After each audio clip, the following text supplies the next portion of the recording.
Good afternoon, everybody, and welcome to our Keeping in Touch video on what is going on in and around Sylvania United Church of Christ.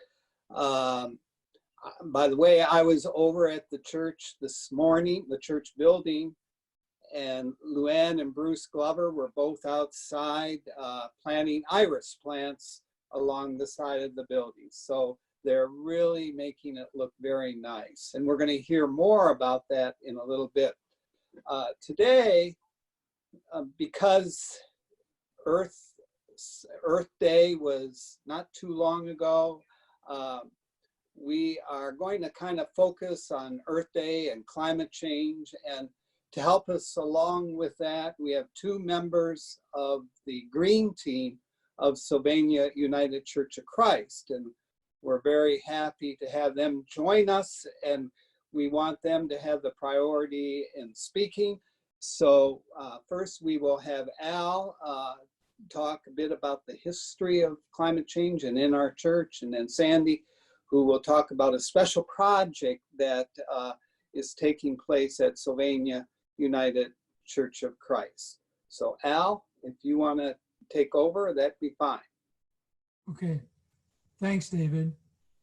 As most of you know, by the way, it's a great opportunity for me to have a chance to have a little conversation about climate change and about the Earth Day.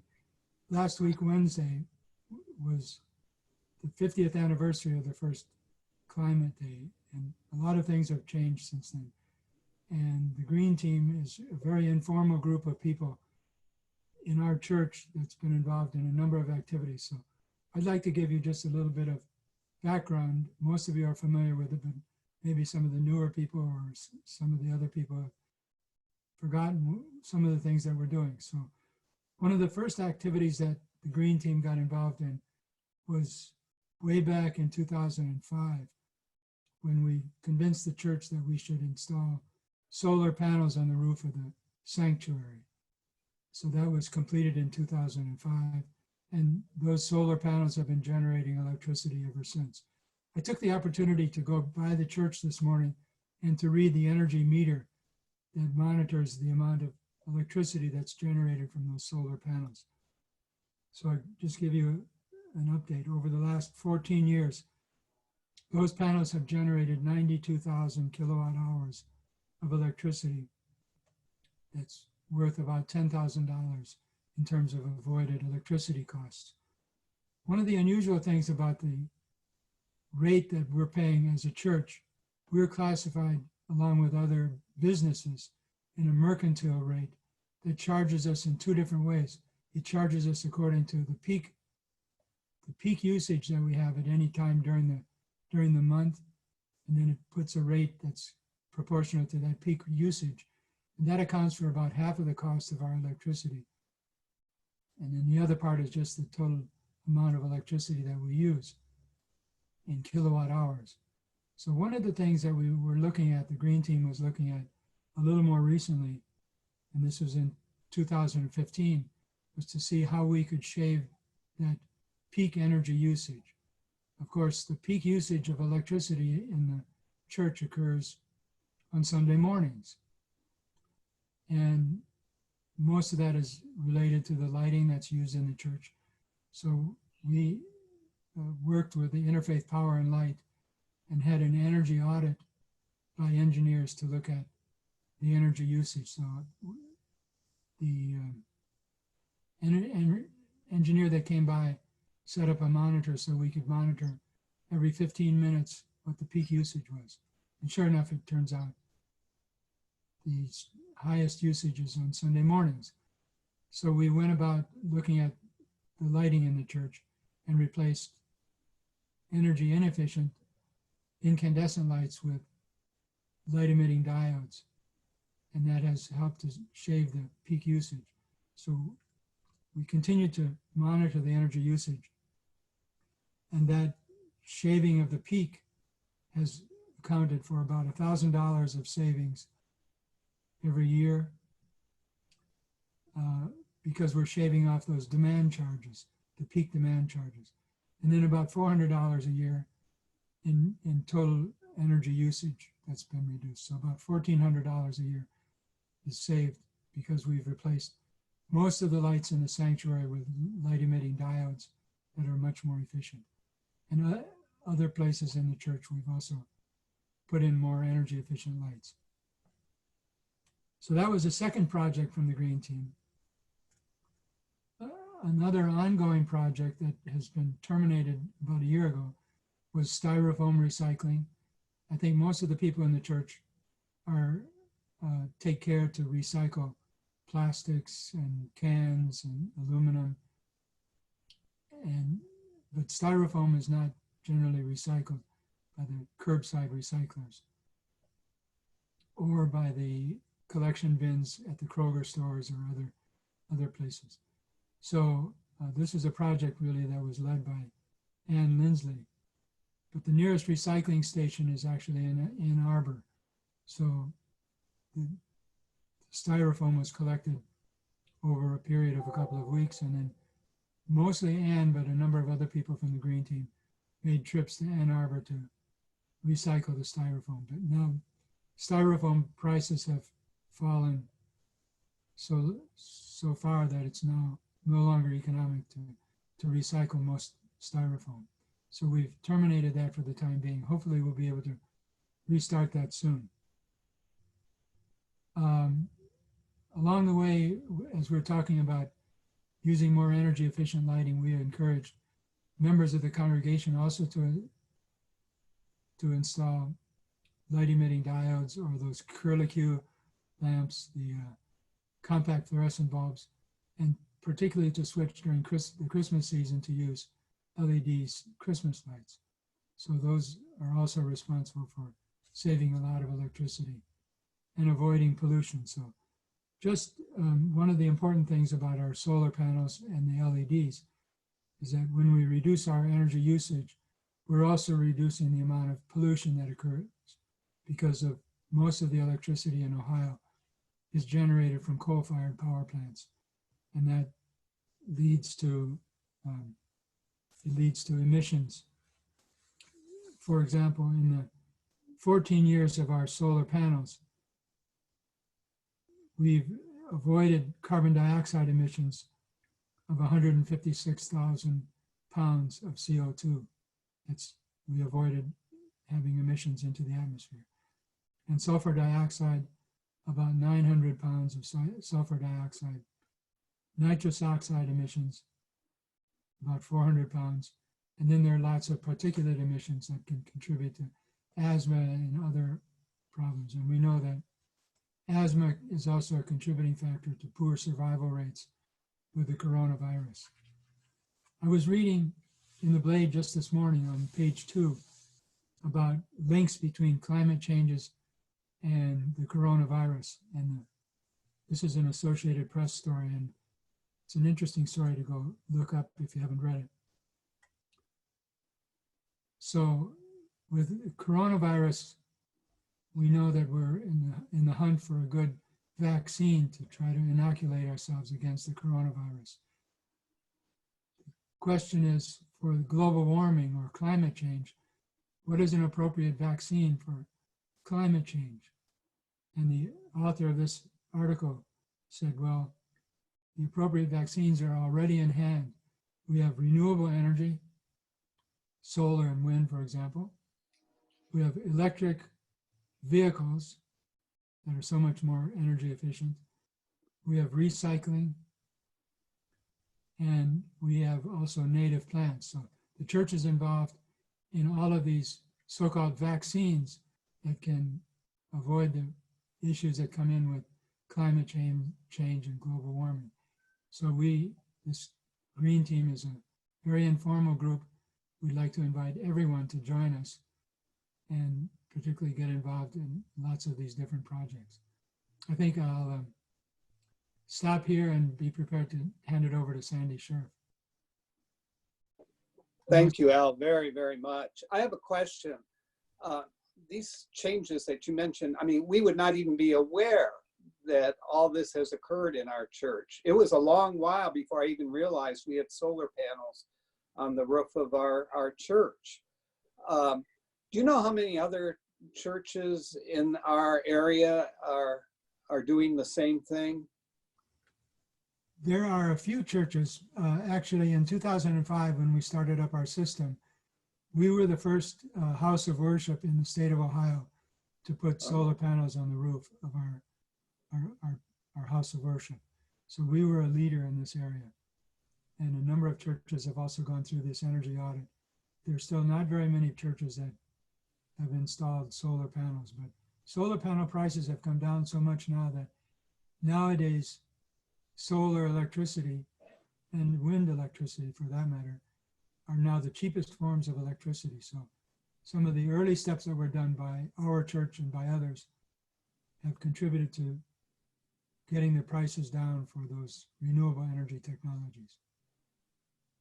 Thank you very much. And thank you for the work that the Green Team is doing. Now, we'd like to hear from Sandy, who is going to tell us about a special project that the Green Team has initiated this spring. Sandy? Yes, hello. Lynn Atkins sent me her notes because she has really done quite a bit of the work, and I've done some helping. But last summer, the Green Team applied for and received a grant from the National Wildlife Federation to develop a project called Sacred Grounds. And this is a garden type of endeavor that they reach out to various houses of worship to do. And this promotes stewardship of God's creation, the education of the congregation about the benefits of native plants, and public support of the use of native plants.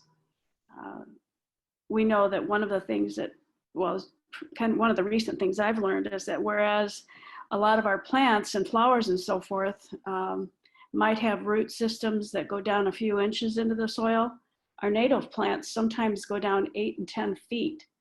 And so it really holds on to our topsoil, but also holds on to our water, and it takes up nutrients that would otherwise leach into the lake.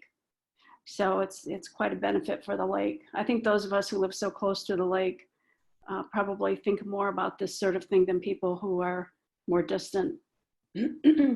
So last summer, Lynn and I went on a tour of some of the faith traditions who are participating in the Sacred Grounds project. It was on an evening, and we visited Warren AME, Monroe Street Methodist, the People's Missionary Baptist Church. There was a church in the North End, and I have forgotten the name of it, but First Unitarian. A couple of other faith traditions that participate in this is the Islamic Prayer Center in Perrysburg. And I'm not sure about the Hindu temple, but the Hindu temple may also. It was really interesting to see all of these different churches and how they have set up their sacred grounds gardens, but some of them have also added rain gardens as well. Let's see, I made a note here. One church noticed that their sump pump stopped running so much. It had run almost constantly day and night, and they did this rain garden setup and stopped running all the time. So that was a real savings for them. And when we went to the People's Missionary Baptist Church, it was a very beautiful park that they had set up. And where it is set up is land that they got from the land bank. It used to be a drug house in that particular location. And they tore down the house and they have the land. They have these beautiful gardens set up. So people who are in the neighborhood who might never want to come to church actually go to the park, and it adds green space and serenity to that area. It's just beautiful.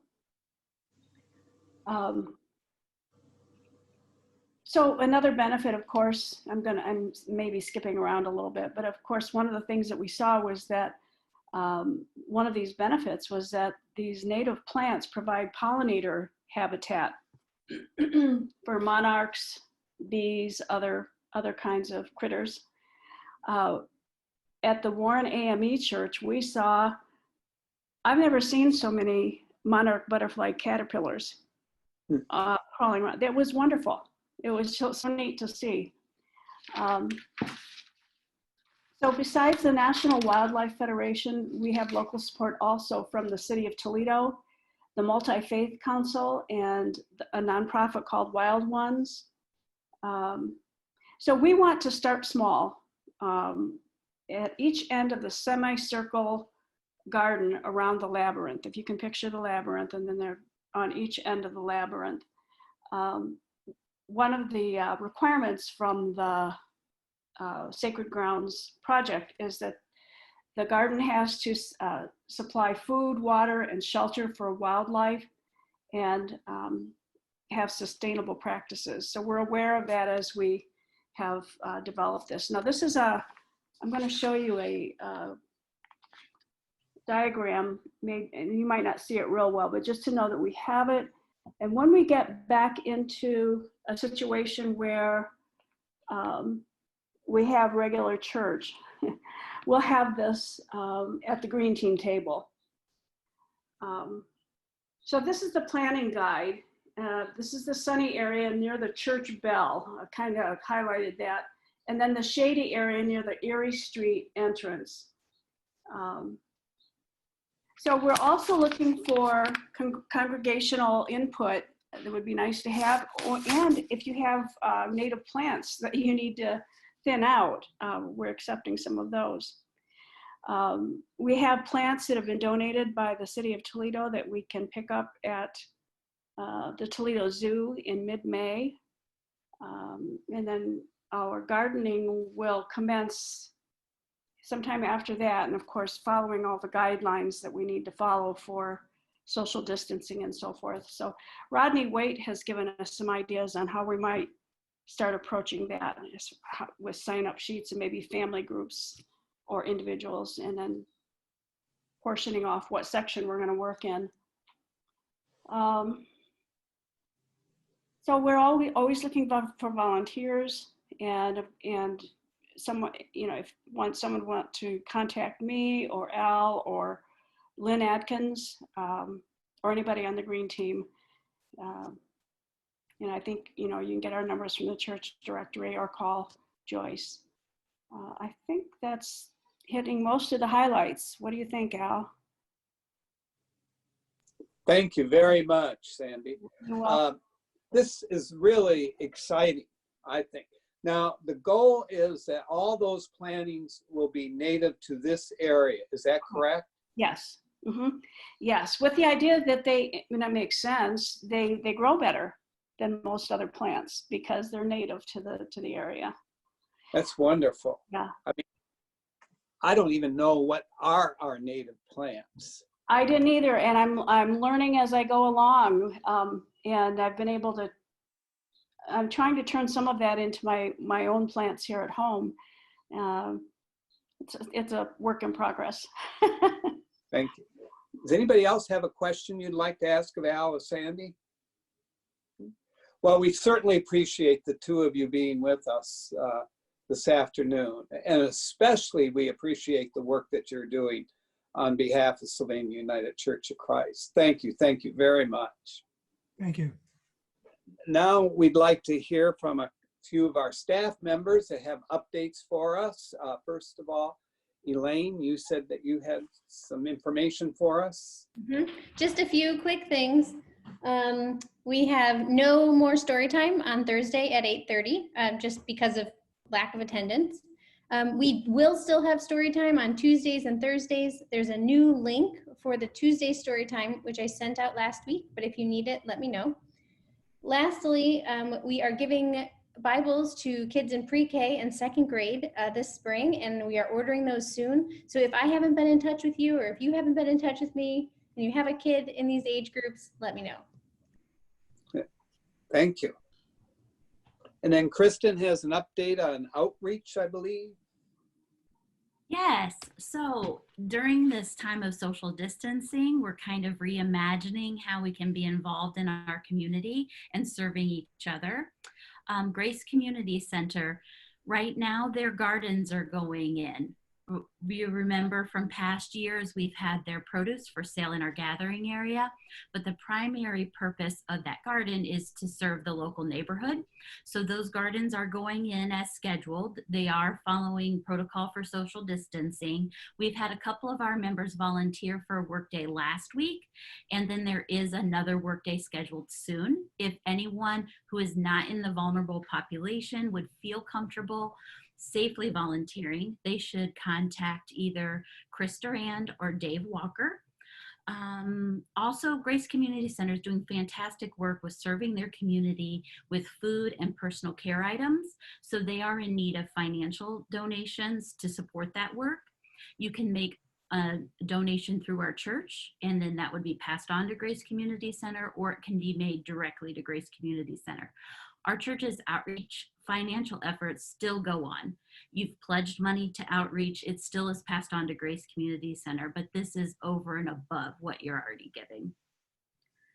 Sylvania Area Family Services, another mission partner of our church, is continuing to do now twice weekly food banks, and they are in desperate need of food donations. You can visit their website, and perhaps I can link it to ours on the specific food items, but they take donations on Tuesdays and Thursdays. And they have opened up this Thursday for a food bank for all of Lucas County. Typically their food banks are just specific zip codes, but this Thursday, all of Lucas County. So whatever we can do to help them will benefit our community. Our monthly meals with St. Paul's continue differently. We're not actually serving the food, but we're delivering it. And then staff at St. Paul's is serving those meals. We're doing it once the fourth Saturday of every month. Outreach is organizing this. We did it in April. We'll do it in May, continuing on through the summer. If that's something you'd like to do, purchase the food items, drop them off safely at St. Paul's. That'd be wonderful. Let me know. Also, some of our masks went down to St. Paul's because their clients are in need of masks. So if you're sewing and you have extras, let us know. We'll get them to someone who can make good use of them. Wanted to let everybody know that the rummage sale has been postponed until we can safely organize that event, both for our volunteers and the shoppers. So just wanted you to have that information. It will not be held on June 6th. Let's see. As you're purchasing landscaping materials this spring, I'm aware of a couple companies that are being very generous in donating a portion of their proceeds to local service organizations. So just be mindful as you're making those purchases that you could be doing it from companies that are supporting our community. And if you're interested in the names of some of those companies, just be in touch with me and I'm happy to pass those along. One additional thing I think of is our Shepherd's Fund. That's the financial fund at our church that benefits our members. Some of our members are in need right now, and your gift to the church designated for the Shepherd's Fund helps them maintain their expenses during a time when, job loss, health concerns, it's a real issue for a lot of people. So your gifts are appreciated, your generosity, your generous spirit, they're all appreciated. Thank you, Kristen. Boy, it really reinforces that even though we're in this period of social isolation, we're not standing still. There is a lot going on in our congregation. And then I also heard from the financial secretary that there have been donations made to the COVID fund. And then also last week, Todd spoke about his work at Lourdes College with university students, international students who have been stranded here because of the social isolation. And our financial secretary told me that we have received a generous donation designated for those students. So it's wonderful the way the church is responding. Now, Mary, do you have an update? Yes, I had a good meeting with in addition to the confirmands, a separate meeting with the parents and mentors with some good ideas. Our plan is to continue confirmation every week while we're in isolation and not meeting in person. We're going to try and do some virtual visits to other faith traditions for those we can find online, so the kids still get to experience those visits as they've done in the past, as well as looking at other things that we can do online together to encourage faith formation in the confirmands. Thank you, Mary. Wow, I don't know. I feel excited about all this that is happening in our congregation, especially when you consider that we're all isolated from one another, yet all these things are taking place. To conclude today, I've asked Sheila if she could find a poem, and I specified Mary Oliver with her work, her almost mystic understanding of the environment. And in honor of Earth Day and in honor of having our two guests with us this morning. So Sheila, and with that, we'll close. All right. Hi, everybody.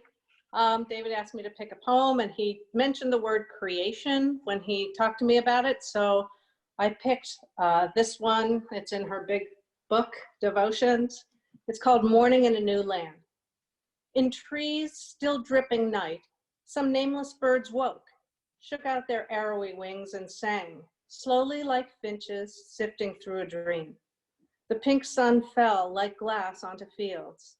Two chestnuts in a dapple gray, their soldiers wet with light, their dark hair streaming, climbed the hill. The last mist fell away. And under the trees, beyond time's brittle drift, I stood like Adam in his lonely garden, on that first morning shaken out of sleep, rubbing his eyes, listening, parting the leaves like tissue on some vast, incredible gift. Thank you, Sheila, very much. We enjoyed being with you. We hope you'll join us Sunday for worship, and we will see you again next week. Bye, everybody.